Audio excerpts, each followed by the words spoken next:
Naglabas na ng listahan ng PNP kaugnay sa mga ipinagbabawal na paputok ngayong holiday season. Kasama dito ang ilang malalaking bagyo na tumama sa bansa. Tunghayan natin ang balita ni Paul Montibon. Pinangalan sa ilang malalaking bagyo na tumama sa bansa ang ilan sa mga ipinagbabawal na paputok para sa holiday season at pagsalubong sa bagong taon. Ilan sa mga ito ang bagyong Christine, Karina, Ulysses, Yolanda at Pipito. Ayon sa mga otoridad, ang lahat ng mga ito ay may explosive content na lagpas sa 0.2 grams na delikado kung gagamitin at maaaring magdulot ng malaking pinsala sa paligid, sa mga bata at maging sa mga hayop.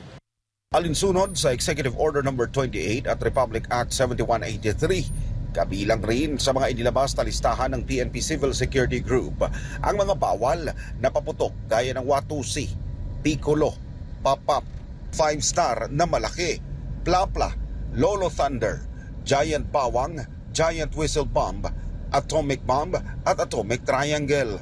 Kasama rin dito ang mga malalakas na paputok tulad ng large size Judas Belt, Super Yolanda, Goodbye De Lima, Hello Colombia, Goodbye Napoles, Mother Rockets, Quiton, Super Lolo, Goodbye Bading, Goodbye Philippines, Coke in Can, Pillbox, Kabase, Special, King Kong, Bin Laden, Tuna at Goodbye Chismosa.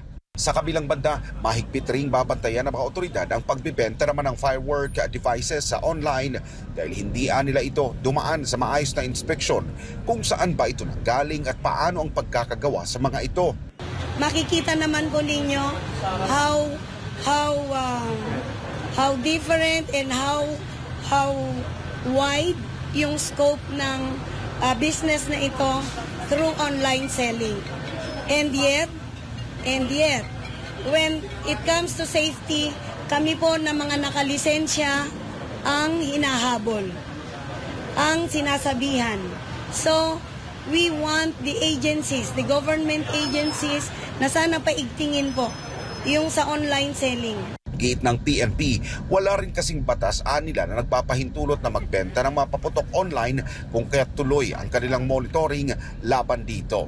Hindi natin makita kung saan ito nagmula, hindi natin makikita kung ito ay standard ba na required saldo natin. Hindi rin daw nila palalagpasin ang paghuli sa mga iligal na paputok na nais iposlit ng mga sindikato sa bansa. Isang impormasyon kasi ang nakarating na may bulto-bultong smuggled na paputok ang ibinagsak sa Bulacan bilang kilalang fireworks capital ng Pilipinas.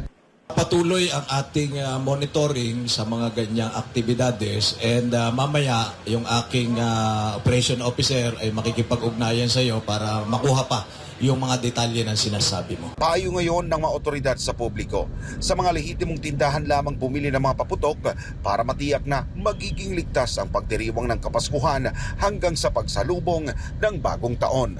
Nakapaskil po doon yung mga authorized na paputok na pwede nyo pong bilhin dahil hindi po sila pwedeng magbenta ng unauthorized na paputok. Andun din po yon sa kanilang mga tindahan.